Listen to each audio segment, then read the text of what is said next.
Vamos lá então, questão 154, Enem 2013. Vamos ler primeiro o que ele está pedindo aqui e depois ler o textinho, beleza? Qual gráfico expressa as intensidades das forças que a Terra exerce sobre cada satélite em função do tempo? Então ele quer força que a Terra exerce em função do tempo. Poderia ser até uma questão de física isso aqui, né? A gente lê aqui, ó, a lei da gravitação universal de Isaac Newton estabelece a intensidade de força de atração entre duas massas. Sempre Isaac Newton, né? Ela é representada pela expressão, toda essa formulinha aqui, né? Onde M1 e M2 correspondem às massas dos corpos D,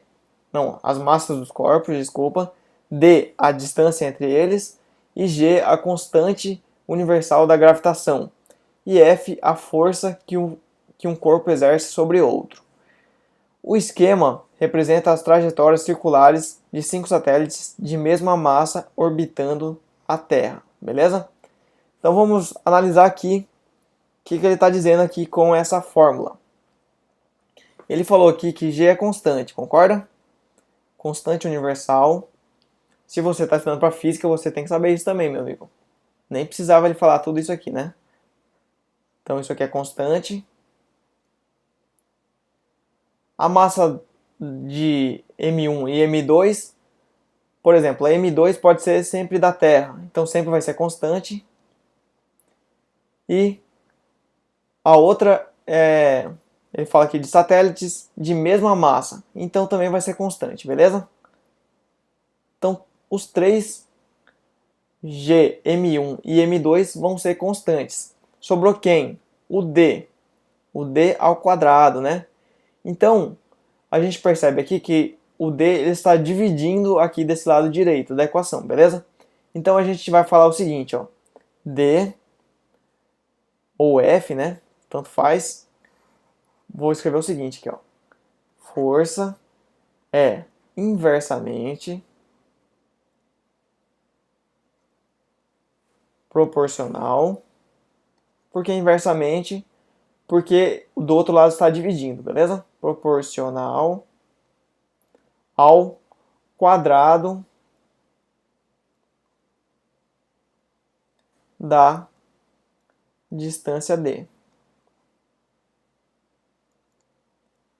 Beleza? Deixar isso aqui bem claro.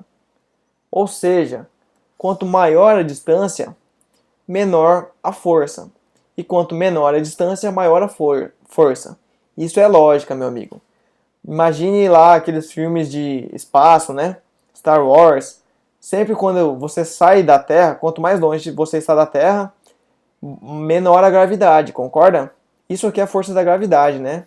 Que ele está falando aqui, lei de gravitação, está falando da força de gravidade, força de atração entre duas massas, beleza? Então, quanto maior, vou escrever aqui assim, ó, quanto maior esse aqui, menor esse aqui. Ou, de forma contrária, quanto menor esse aqui, maior esse aqui, beleza? São inversamente proporcionais. Beleza. Então a gente sabe que a gravidade, como é que chama? Constante universal de gravitação é constante. Massa M1 é constante, que pode ser a massa do satélite, e massa M2 da Terra também é constante, não vai mudar. A única coisa que vai mudar é a distância, beleza? Então a gente vai ver aqui, ó, o A está mais longe, o B está um pouquinho mais perto, o C está um pouquinho mais perto, o D está um pouquinho mais perto e o E está mais perto ainda, beleza? O E é o que está mais perto, vai ter maior gravidade, e o A que vai ter menor gravidade. Outra informação que ele pede é o gráfico dessas forças em função do tempo. Você acha que vai mudar a força em função do tempo? Não vai não, meu amigo. Sabe por quê? Porque qualquer ponto que ele tiver da órbita aqui, essa órbita E, por exemplo, ele sempre vai estar à mesma distância da Terra, beleza? Sempre vai estar à mesma distância. O D, mesma coisa. Ele colocou as órbitas todas circulares aqui, e isso facilitou um pouco nossa conta, beleza? Aliás, nem conta tem, né? Nossa análise. Então, de novo, o E vai ter a maior gravidade. Ou seja, aqui a força está nesse sentido aqui, no eixo Y, né? Então o A vai ter maior gravidade? Não, está totalmente ao contrário, né?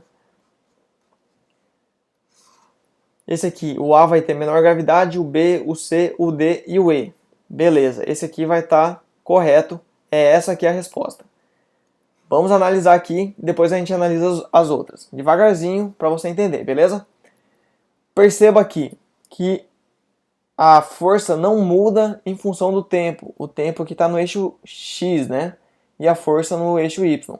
Então, à medida que o tempo passa, a força continua sempre a mesma, constante, beleza? E a força de gravidade E é maior que as outras, a D é maior que a C, a B e a A, e assim por diante, beleza? Outra informação importantíssima aqui que ele poderia ter colocado outro gráfico para te sacanear. Você deu sorte que ele não colocou. Mas é você pensar naquela questão que ele é inversamente proporcional ao quadrado da distância. Vou deixar de vermelho aqui para ficar muito claro, beleza? Ao quadrado da distância. Ou seja, para cada 1 metro, 1 quilômetro ou qualquer unidade que você estiver utilizando, mais longe, ele vai ficar muito menor a força.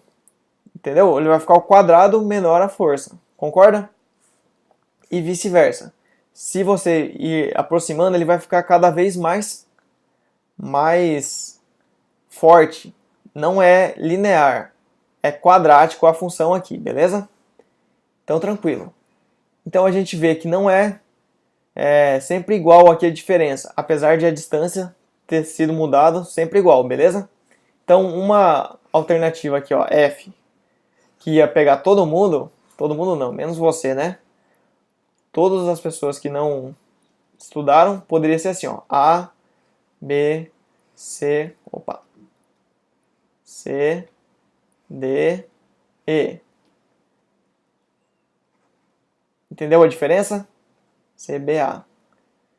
Diferença. Por quê? Aqui estaria tudo linear, tudo igual a diferença entre forças. Ou seja, se você dobrar a distância, você diminuiria por 2, dividiria por 2 a força, concorda?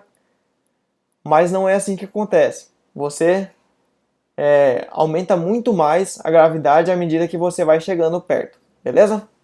As outras, vamos fazer a análise. Por que está errado? Primeiro que o A, ele está falando aquele invertido, né? Só que ele também está falando que varia em função do tempo, ou seja, a hora que começou aqui, ele começou no zero todo mundo, né? E depois foi aumentando e tal, nada a ver, né? Nesse caso específico, a gravidade não vai variar em função do tempo. Aqui mesma coisa, começou tudo no zero, nada a ver, e ainda está invertido, né? E aqui ele varia em função do tempo, mas aqui a ordem estaria correta, beleza? Mas todas estão erradas, a única certa é a letra B, beleza? E a letra F, toma muito cuidado, que pode cair alguma questão semelhante, mas que ele te dá mais uma opção de erro aqui, beleza? Qualquer dúvida, manda nos comentários e se inscreva no canal aí para acompanhar todos os nossos vídeos de física e de matemática. Nós resolvemos uma questão de física também parecida com essa. Eu vou colocar nos comentários aqui, na descrição, perdão, o link para você dar uma olhada lá, para você entender também essa questão de gravidade. A questão que eu vou colocar, ela é bem mais complexa, na minha opinião, do que essa aqui, mas você já pode conectar essa informação que a gente usou agora com a informação que a gente vai usar lá, beleza? Então, muito obrigado, se inscreva aí e vamos para mais uma questão daqui a pouquinho, questão 155, daqui a pouquinho. Falou!